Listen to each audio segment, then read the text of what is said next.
Permission? Sure. Okay, sir. Good evening and welcome to one and all. Myself, Rupsha from Clearnet, the designated session assistant for a seamless experience of the session. Clearnet is very proud to be a digital partner of this event organized by Indian Allergy Asthma Network. And today's topic of the session is recent advances in asthma management. Clearnet is India's most trusted and widely used digitech platform with multiple enriching services exclusively for doctors. So let's begin today's session, for which I would like to invite Dr. Vijay Porat sir. Over to you, sir. Kindly proceed with your talk. Yeah, thank you, Clinic, for always making doctors aware about the latest guidelines and what is happening. So recently, as World Asthma Day was there, and recently the GINA 2023 new guidelines also come to manage the asthma. Practically, now in children's, number one chronic disease is asthma. In adults also, it is increasing day by day. And not only the asthma, even asthma COPD overlap syndrome has increased a lot. And many of these people are going into chronic respiratory diseases. And there are a lot of comorbid conditions also in asthma, specifically obstructive sleep apnea, rhinosinusitis, rhinoconjunctivitis. These are day by day increasing only. And while managing these patients, it's not only important just to manage the lower airway or bronchi or airway, but along with that, we should manage the upper airway also properly, like it's called a one airway, one disease. Because as this incidence is increasing, and out of these asthmatics, even specifically in childhood asthma, 90% have a underlying allergy. Out of 10 children, 9 children always have some or other allergy. In adults, around 65 to 80% of the people have allergens as a trigger. And if we want to improve the quality of life of these people, to reduce the oral or parenteral steroids, which are given very rampantly, even in USA, like in 2023 GINA guidelines also, out of 5 people in USA, 1 person with asthma is given oral or parenteral steroids repeatedly. So considering Indian scenario, there are no much records, but practically when I get a patient referred, I see they have been given so many steroids. Just today only, one patient was from Coimbatore, and that woman, she is a teacher. Last 21 years, she has been given with so many oral parenteral steroids. One patient was from Chhattisgarh, near Raipur something, and that patient also, since many years, had been given a oral and parenteral steroids. So these are practically used in our scenario. So there is a limit for that. Oral and parenteral steroid have a lot of side effects. So how we should manage it? I remember in 1990, when I was in Mumbai also, I have seen still there is a lot of myths and misconceptions about the inhaler therapies, nebulizers. Still, many of the patients, they feel that inhaler means it is addictive. Nebulizers and all, these are also addictive. And repeated use will cause the side effects. Because inhale steroids means people think that it is also steroid. But actually, inhale nasal steroids or inhale airway, whatever we are giving a inhalers, they also don't have any side effects. And still that concept, even as an allergist and clinical immunologist, when a patient comes to me, most of the patients they come to me is that they want to stop the inhalers. So they had been already visited to chest physicians or pediatric patients to the pediatric pulmonologist. And their misconception because of that, they come to me that they feel like after doing the allergy test and allergen immunotherapy or desensitization, we can stop the inhaler. And so that's why they come to me like they want to stop the inhalers as early as possible. So if we come together and we can make a difference into the community's perception about these right research-based or scientific-based treatments. See, these all are research and scientific based treatments regularly after so many years. As I said, since 1993, the inhaler had been there. 90s, though there were nebulizers and all. Still, we have seen many patients using that, but no side effects. Only proper judicious use is very important. So now, recently, this data has said that 96% of the asthma days and 84% of the disability adjusted life years were in low and middle income countries like like our India. So if you see out of these 100 patients, if they are dying, developing countries, 96%, it's very high. So other countries, they are, the developed countries specifically, they are using a research and scientific based treatments. And that's why the deaths are very less. And this asthma COPD overlap leading to the chronic respiratory disease. Considering Indian scenario, already the asthma is increased. Along with that, pollution is a very big problem, even in the district places also. In Pune, I remember 24 years back, it was like hardly 1 to 2 cigarette smoking per day or something.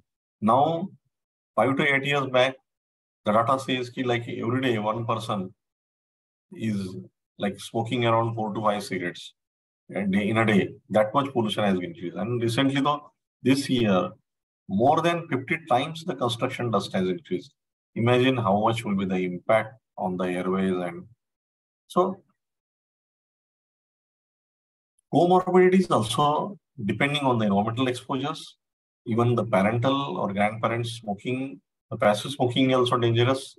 Even if they smoke outside and they come and home, that smoke, what is exhaled through the airways or attached to the clothes and all, will lead to the trigger to the child or the woman's at home.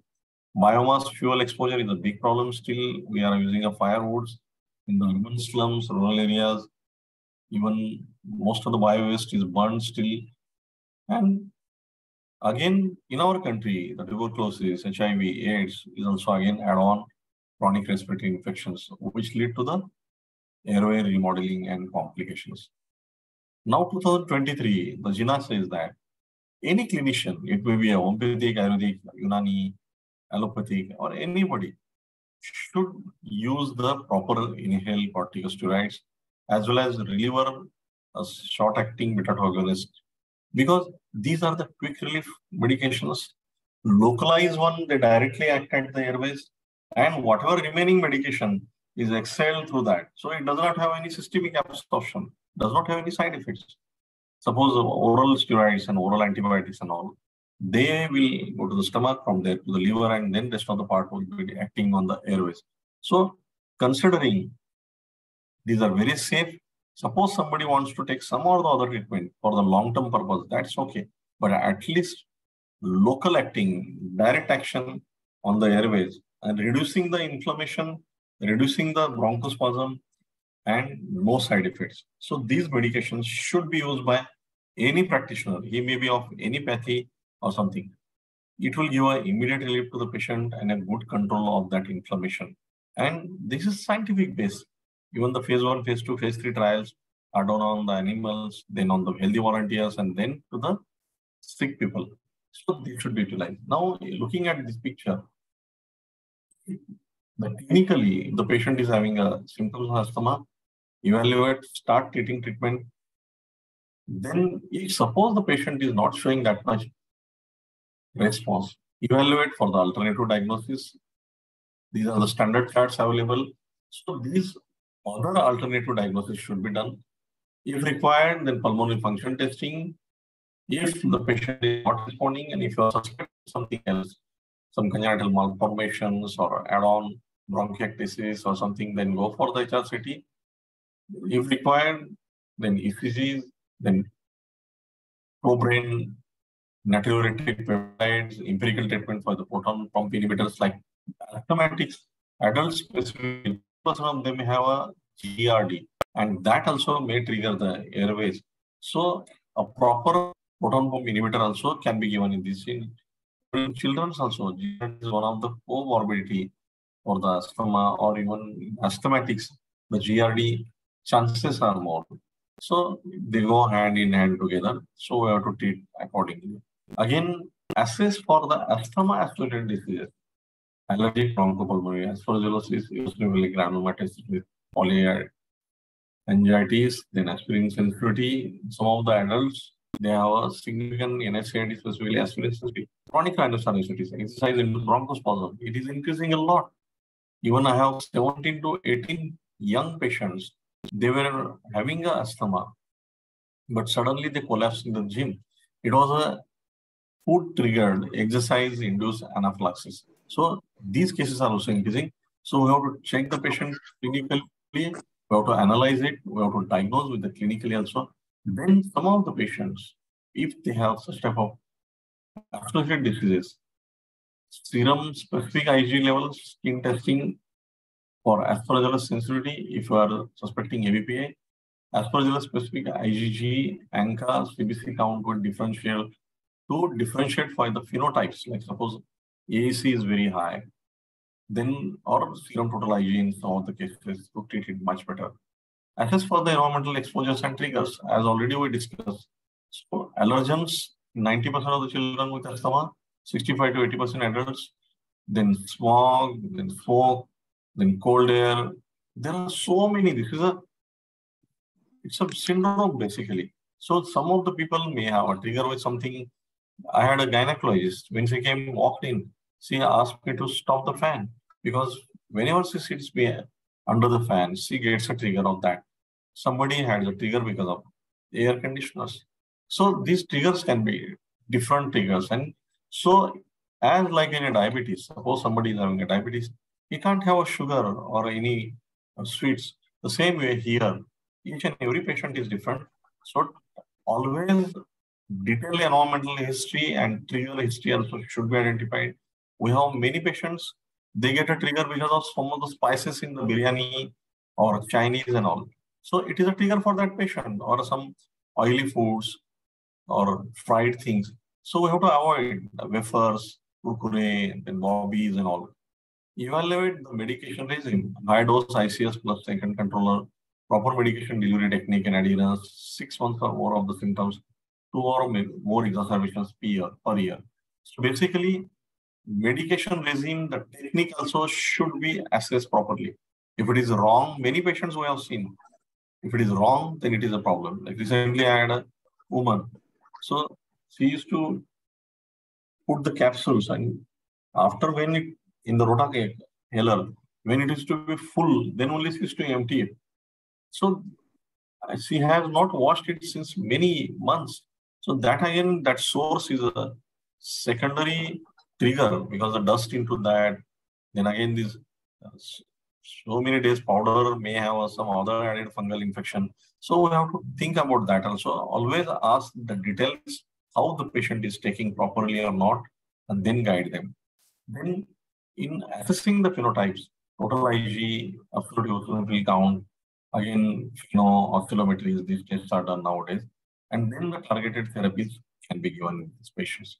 Again, asthma risk factors and phenotypes, again, depending on the genetic variants. So asthma is also, primarily it is a genetic disease and environmental factors are also playing a big role. Genetics means not only hereditary part, but the changing lifestyle, parental history, then adulteration into the foods, the environmental pollution, so many things are into that. And we have to think about all this H2 inflammation, microbiomes. Now, a lot of probiotics also are coming into treating these inflammatory conditions, response to the bronchodilators and increased BMI. So add on obesities and all, they also cause a problem in these patients. So comorbid diseases, also we should find it out. They worsen the asthma symptoms. Not only rhinitis, but even some of the people have sinusitis, postnasal dribbling, otitis. So tonsillitis, adenitis, throat infections, they also cause a problem. And you can see like half of the children with asthma, rhinitis is there. 82% non-smoker adults also with a severe asthma, the studies have shown. Allergen sensitization also frequently co-occurs with asthma, particularly in children. Obesity is one of the very important comorbid condition which can lead to the complications. Along with that, severe asthmatic, many may have cardiac problems also because of that, and vice versa. Inflammatory states in the lung immune cells, adipose tissue are also altered in subjects who are obese, including increased levels of pro-inflammatory molecules like IL-6, leptin, human necrosis factor alpha, the presence of obstructive sleep apnea in adults as well as children. It's very common in India. A lot of people snore, but nobody thinks about that. It should be also treated properly.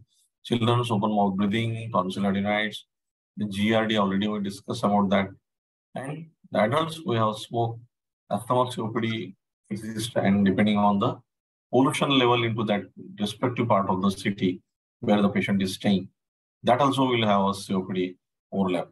So, asthma, again, the 2023 GINA also has mentioned that allergy tests, they definitely help in selective patients. We have to assess the patient, detail history, which type of allergens are common in that area.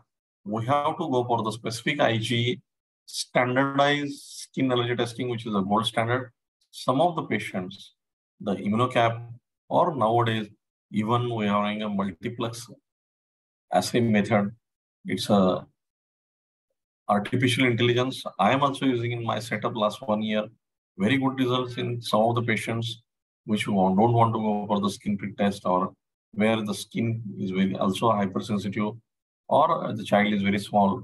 We can go for this blood allergy test with multiplex assay, where we can differentiate between the dust mite, derpy1 or something, even the peanuts or some food allergy, suppose somebody has.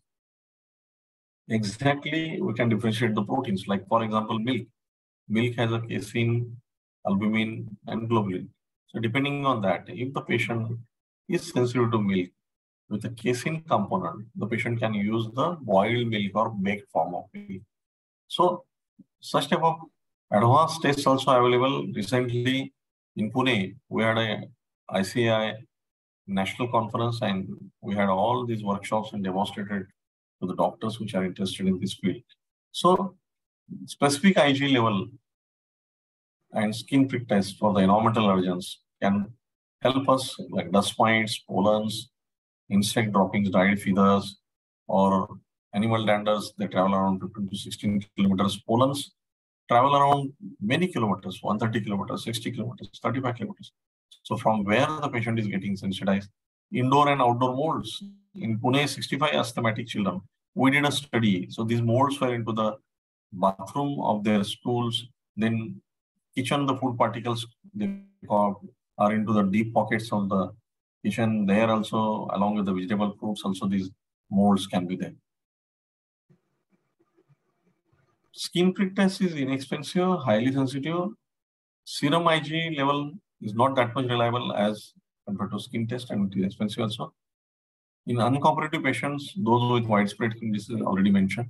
But depending on that, we have to again after the test, clinical correlation should be there, and then only after the history and examination and testing, we should help the people what simple precautions can give a very good results, and they can reduce the repeated medications and adherence of treatment to the one doctor can be there. Now, if you see these patients, they go on changing the doctors. Why it happens? Because there is no uniformity. And most of the people have not been guided exactly what type of allergen avoidance and environmental control can be given to that patient. Generally, it is said, hey, avoid dust, avoid that, and avoid. It's very difficult. So, with dust mites, there are corrodes in a deep pockets of bed. So, it's very difficult to avoid. Suppose the patient is having a very significant sensitivity to the dust mites, then he has to use the dust mite proof coverings, or then there are some acaricides also, basically dust mite pest control also we can say, or then we can, like traditionally, the beds can be kept into the intense sunlight to reduce the quantity of these dust mites, because these dust mites, they survive on our human skin, on the pigeon feather. 17 types of dust mites are into that, even chicken feathers and animal furs. They also survive for 14 to 15 days. And like 1 gram of a human dander more than 10 lakh dust mites can survive. So imagine in a bed, or if the animal fur are into the house, or pigeon feathers and all, so many dust mites can survive. So these patients, I will not go into the basics of asthma, like inhaler, which inhaler, so many years we are listening to those things, like Budecort or salmeterol or Toracort or something. So, but in those patients, suppose they are not having a good results, while if you want to step up from 100 or 200 milligram to 400 milligram of Toracort, or suppose salmeterol from 50 to 125 or 125 to 250 to 500, then always confirm the symptoms are actually due to asthma. Identify and address the common problems such as inhaler technique, adherence, allergen exposure, multimorbidities, and provide the patient education. So that has to be given. Practically, when I see the patients, when they come to me as a tertiary center and the last resort, we see that the patient have not been properly educated about these things. And that's why they suffer a lot. So if we educate them, many of the patients may not require the advanced therapies. Keeping down also, suppose some patient is better after 1 month, 2 months, they are in a hurry to stop the inhalers. Don't do that. Find the minimum effective dose. Once good asthma control has been achieved, maintain for 2 to 3 months. Consider stepping down gradually. Find the patient's lowest treatment that controls both symptoms and exacerbations. Provide the patient with a written asthma action plan. Monitor closely and schedule a follow-up visit. Do not completely withdraw ICS, inhale corticosteroids, unless this is needed temporarily to confirm the diagnosis of asthma. Suppose somebody requires spirometry or something, or a few days before that, we can stop it for some time. But we have to control the inflammation. And if we can objectively measure the spirometry, oscillometry, also that help can be done. Even at home, the patient can use the PEFR reader like breathometer and all to assess how it is getting controlled. And some of the patients, if they have a trigger into the winter or rainy season, before the season starts, monitor the PEFR at home, check when the inflammation is increasing, the PFR reading is coming down. There we can increase the dose of the inhaler also. Asthma education training is essential skills. Choosing the right class of medication for the patient. Choice of inhaler device depends on which inhalers are available for the patient for that medication. Correct training, technique, environmental impact also be educated. Inhaler skills training, the medication, if it want to reach to the airways properly at the maximum part of the lungs, then the correct technique also should be. Controller medication, many of the people, if they are better, they stop the controller medication. So always again guide them, show them the dummies of those airways, how the inflammation is there, and to come to the normal, how it takes some time, 3 to 6 months. Training for the self-management like PFR already, and we want to reduce the exacerbations also. Depending on the plan, or suppose nowadays about 6 years, there is no need to just give a SABA. Rather than that, we should use the inhaled corticosteroid with arformoterol combination as a reliever also. It helps a lot to control the symptoms, to reduce the exacerbations. Modified risk factors like smoking, low lung function, overuse of SABAs also. Non-pharmacological strategies, interventions, breathing exercises are also very important. Even swimming and age-old yogas and pranayama, they definitely help to reduce the inflammation. Even stress is a very important thing. I have seen practically many of the people, because of the stress, they get a trigger. So we can help the patients to reduce the stress also. When difficult to treat the asthma, we have poor symptom control or exacerbation, despite the medium or high dose ICS LABA treatment, should be assessed for contributing factors, and asthma treatment optimization should be done. If the problems continue or diagnosis is uncertain, refer to a specialist center for phenotypic assessment and consideration of add-on therapies like biologics. Like we are using a omalizumab, mepolizumab, bendalizumab, dupilumab at our center in Pune, and a proper selection of the patient for this will definitely help the patient to reduce the inflammation, to reduce the steroids basically, because overuse of steroids have a lot of side effects. Even we are seeing so many young age cataract and glaucoma because my spouse, Dr. Ushali Varad, is a ocular allergy specialist, ophthalmologist. So we are seeing such type of patients in an early stage because of the overuse steroids. Not only the oral and parenteral, even now rhinitis, 100% of the patient have a ocular allergy. The latest guidelines say. And in these patients, when the repeated eye steroids are given, they also can cause a glaucoma or cataract in early stage. Now, after the patients are treated with the inhaled corticosteroids and all, and after doing the specific skin IgA testing, and once we guide the patient about the environmental control, all those things, but still the patient is not having that much good response. And the dust mites, which are very difficult to avoid, or pollens, as I said, they travel many kilometers, then it's better way to desensitization, allergy vaccines, or allergen immunotherapy it is called. So basically, we form the antibodies against this specific IgE, which has been because of that allergen. IgG1, IgG4 antibodies are formed so that the further newer sensitivity formations, because 1998 WHO World Health Organization position paper is there. It has mentioned that besides all the treatments, allergen avoidance and immunotherapy are the only disease-modifying therapy which can stop the progress of the disease, newer sensitivity formation into the patient.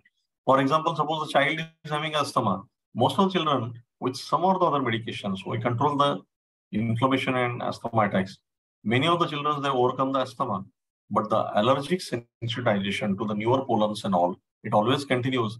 And later on, out of these, a lot of people go into the airway diseases, not only asthma, but David and nasal symptoms, sinusitis, severe ocular allergy, otitis problem, 30% deafness is because of the allergy. Then leading to the tonsil adenoids problem, repeated throat infections, or requiring repeated antibiotics, again causing a TH2 inflammation, adult asthma, asthma COPD overlap syndrome, chronic respiratory diseases. Again, severe asthma patients will have a cardiac problem. So considering all these things, these allergens, where we cannot avoid them, better way to do the desensitization. In some of the patients, they have a cat and dog, and once we do the test, it has been found that for animal dander sensitivity is significant, but they don't want to leave the cat or dog. So if we desensitize against that, the patient can enjoy their quality of life, and the dog and cat also can be in contact with that patient. So these immunotherapies are since many years, more than 100 years, subcutaneous, oral, and sublingual forms are there. 2013 in India only, in Hyderabad, there was a meeting of World Health Organization. It has been found slit and skid, like subcutaneous and slit sublingual, are both very effective, and the doses can be titrated, and the common allergens which cannot be avoided, it can be used. Use of the specific standardized allergen extracts are also very important, and sensitization and clinical correlation is also very important. It's just not that the sensitivity is there means we should always desensitize against that.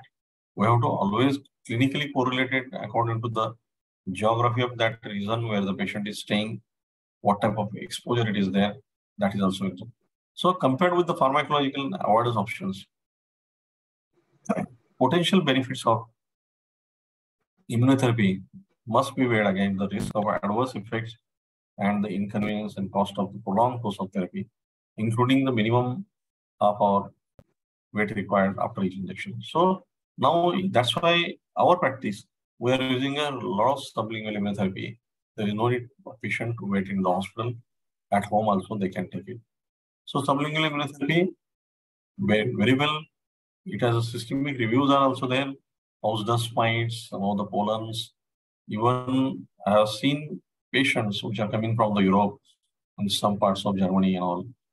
They have a 3 to 4 groups of this sublingual immunotherapy, and they are using it, and they are having a very good results for these type of pollens and dust mites. So potential benefits of the sublingual immunotherapy for individual patients should be weighed against the risk of adverse effects. Very few adverse effects are there. For the sublingual, hardly sometimes some redness below the tongue or some lip swelling and all. But that is a good sign. After that, once the patient, we titrate the diluent and the patient starts tolerating that, and then it has a long-term benefit. Then again, comorbidities like rhinosinusitis, obesity, gastroesophageal, these also should be assessed. Multimorbidity also is common in these patients depending on the exposure to the environment, the lifestyle, the additives into the these outside junk foods. They also trigger. Depending on that, we have to counsel the patients properly, and then only the proper control of the disease and the relief should be refer patients with difficult to treat us in to the specialist. Then now it's not just asthma or allergen. Now most of the talk of the town is that type 2 inflammation. So basically, as the child is born, he is having a Th2 inflammation. Previously, the child used to expose to the siblings at home, and Th1 immunity is to increase because of the natural infections. But now this Th2 inflammation is increasing because of the intolerance development to the allergens, and these allergen sensitivity is increasing, and that's why majority of the people with severe asthma characterized by the cytokines as interleukin 5, 4, 13, which are often produced by the adaptive immune system on recognition of allergens. So 2017-18 in Pune, around 20 patients of asthma. Actually, we did a study with National Cell Sciences Laboratory and with the central government project. We found these IL-3, IL-4, IL-5, IL-13, Th2 inflammation, Th2 cells also increase in these patients, other allergies also. And these can be activated by the viruses, bacteria, and irritants. Irritants means the floor cleaners, door cleaners, perfumes, smoke, and they stimulate the innate immune system via production of IL-33, 25, thymic stromal lipoprotein, TSLP, by epithelial cells. Type 2 inflammation is often characterized by elevated eosinophils or increased FeNO. It may be accompanied by atopy and elevated IgE, whereas non-type 2 inflammation is often characterized by increased neutrophils. In many patients with asthma, type 2 inflammation rapidly improves when ICS are taken regularly and correctly. This is classified as mild or moderate asthma. In severe asthma, type 2 inflammation may be relatively refractory to high-dose ICS. It may respond to oral corticosteroids, but they are serious adverse effects, and alternative treatment should be sought. In adult patients with uncontrolled asthma, despite the medium or high-dose ICS plus LAVA or other controllers, the history of exacerbations in the previous year, higher blood eosinophil counts and higher FeNO levels are associated with a greater risk of severe exacerbations. So these patients, rather than giving oral corticosteroids or parenteral steroids, which are rampantly used in India, like injection dexamethasone in the intramuscularly or IV hydrocortisone, or even nowadays IV methylprednisolone are given in the rural areas because it is a long-acting, and if the patient is given a high dose, like 30 milligram per kg, the patient may have a relief for 1 to 8 months. But that has a long-term side effect, so biologics can be used. So now, the possibility of refractory type 2 inflammation, where the high ICS, which can cause a side effect, or oral corticosteroids are given. Blood eosinophils, if they are more than 150, FeNO, if the level is more than 20 ppb, sputum eosinophils, if more than 2%, or asthma is clinically allergen-driven, requiring maintenance with oral corticosteroids, underlying type 2 inflammation, biomarkers of type 2 inflammations, as already we discussed, and at least 1 to 2 weeks after a course of OCS, or at least lowest possible OCS course. So above the criteria suggested for the initial assessment, and then type 2 targeted biologic therapy can be used. So we can consider repeating the blood eosinophils and FeNO up to 3 times when asthma worsens before giving OCS, or at least 1 to 2 weeks after the course of OCS, or on the lowest possible OCS dose. So before assuming asthma is non-type 2, one study of patients with uncontrolled asthma taking medium to high dose ICS LAVA found that 65% had a shift in their blood eosinophil category over 48 to 56 weeks. So these patients, the specific targeting like bendamustine and mepolizumab, or even non-affording patients, omalizumab, dupilumab can also be used. So some patients, when they are on a high dose ICS, the inflammatory phenotype should be the randomized control trial showed that type 2 targeted biologics in such a patients are very useful. The modifiable ICS treatment problems such as poor adherence and incorrect inhaler technique are common causes of uncontrolled type 2 inflammation. So again, always assess the environmental factors, the allergen avoidance, what are the trigger irritants, poor adherence, correct technique. That's very important before going to these higher medications and other things. High cost of biologic therapy generally is not so used in practice, but as an allergist, clinical immunologist, as I said, we get a patients throughout India, and so those patients where their quality of life is very poor. One of the neurosurgeon I had been there, and his quality of life was so poor last 6 years. When we gave him a mepolizumab, his quality of life improved. He started playing cricket. Now he is going to Himachal also. Last year he had been to Himachal Pradesh in a high altitude. He did a trek also. So that's very important. So those patients, which specifically they required such type of biologics, these refractory type 2 inflammatory conditions. And if they are affordable, we should go for that. Now, even these companies are having a schemes also. So they are giving some free doses also. So the cost also comes down. So patients, severe asthma patients, again, after assessing the biologic therapy after 3 to 4 months, we can ongoing care should be continued and it should be at least given for 1 year so that it has a long-term benefit.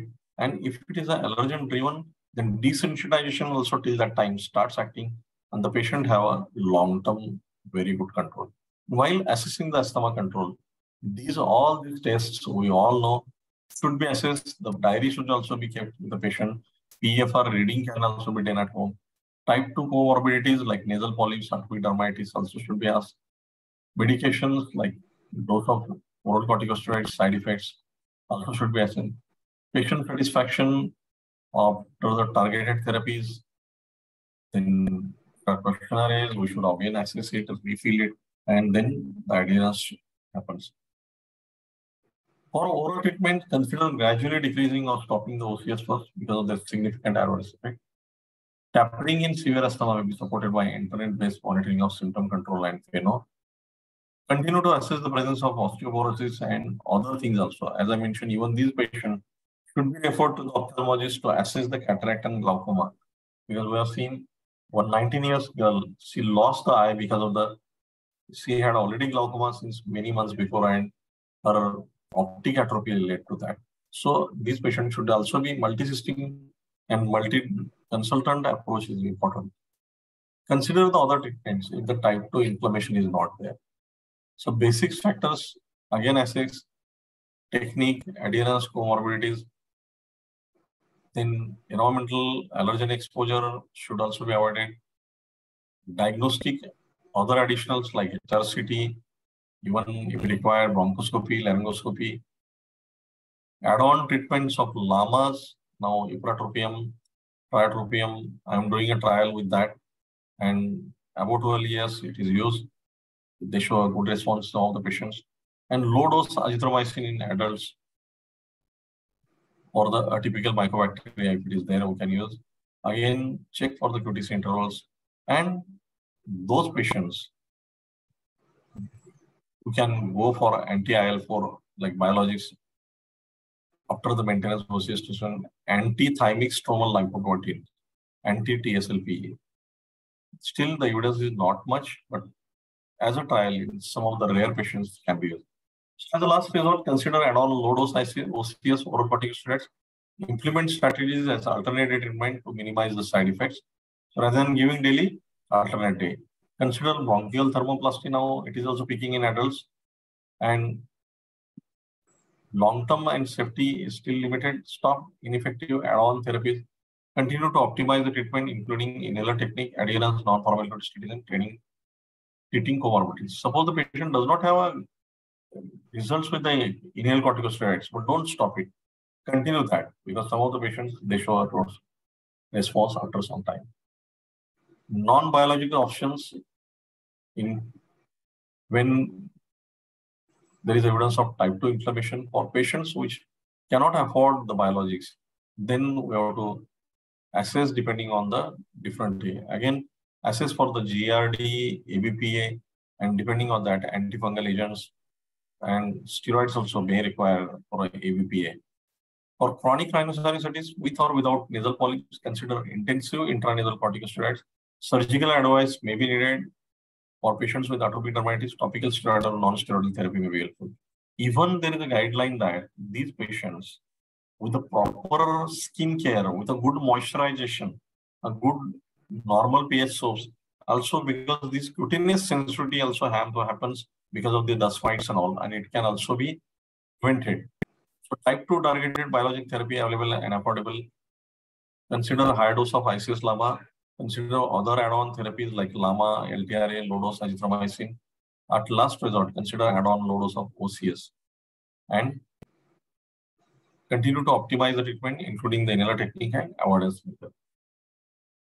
So these are the things like, and suppose type 2 targeted therapies, some of the patient, if they don't have a specific biologic response also, stop the biologics, assess the patient, check for the things, then check for the HRCT, bronchoscopy and all, and then guide the patient accordingly. Stop ineffective add-on therapies, but do not completely stop the inhaled corticosteroids. That's very important. And then continue the collaborative optimization of the patient care. So the patient care has to be continued properly. So review the patient completely, action plan, environmental changes, simple things also like dust mites are in so much. So rather than dusting and all, keep the bed into the sunlight. Don't use the HEPA filter vacuum cleaner. Some of the patient nowadays ask for the air purifier and all, depending on the selective patients. Also can be utilized the pollens and the mold spores and all, or the animal furs before settling down, they help. Now it's very interesting. Like I'm doing a studies in Pune, and I have found like in the Sanas ground in Pune, and I was associated with the swimming Balewadi complex also. The swimmers, we found that these athletes, if in the polluted cities, if they do the more exercise, they are more responsive for airway hyperresponsiveness, and the lungs can be affected because of the heavy breathing. They are taking a lot of pollutants inside the allergens. So these patients also, a proper inflammation control is very important. So while treating the asthma, most important is that any clinician, he may be treating the patients with homeopathy, Ayurvedic or something to control the inflammation and to control the symptoms.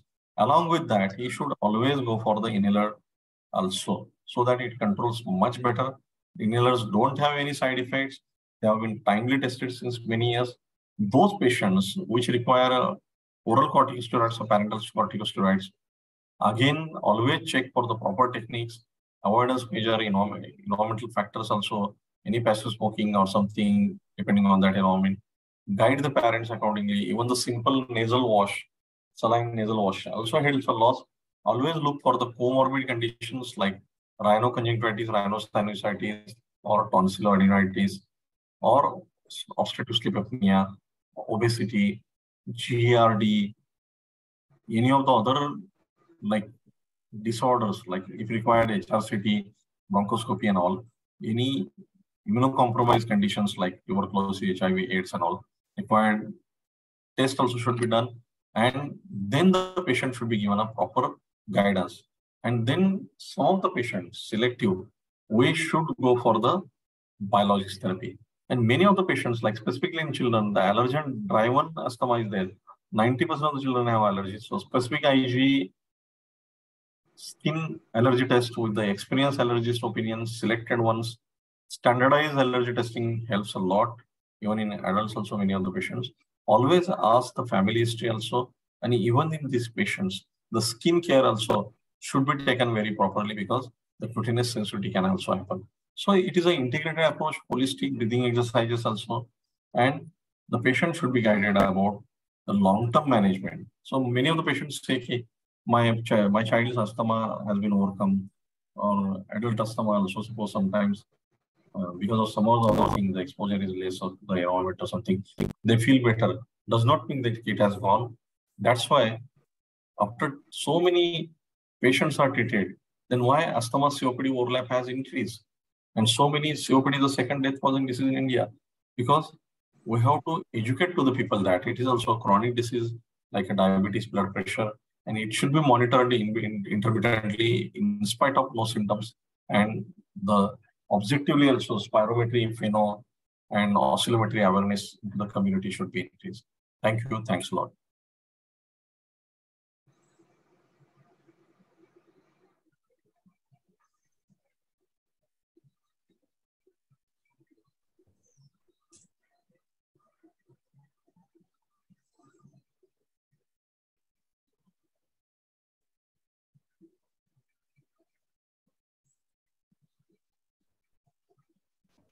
Yes, sir.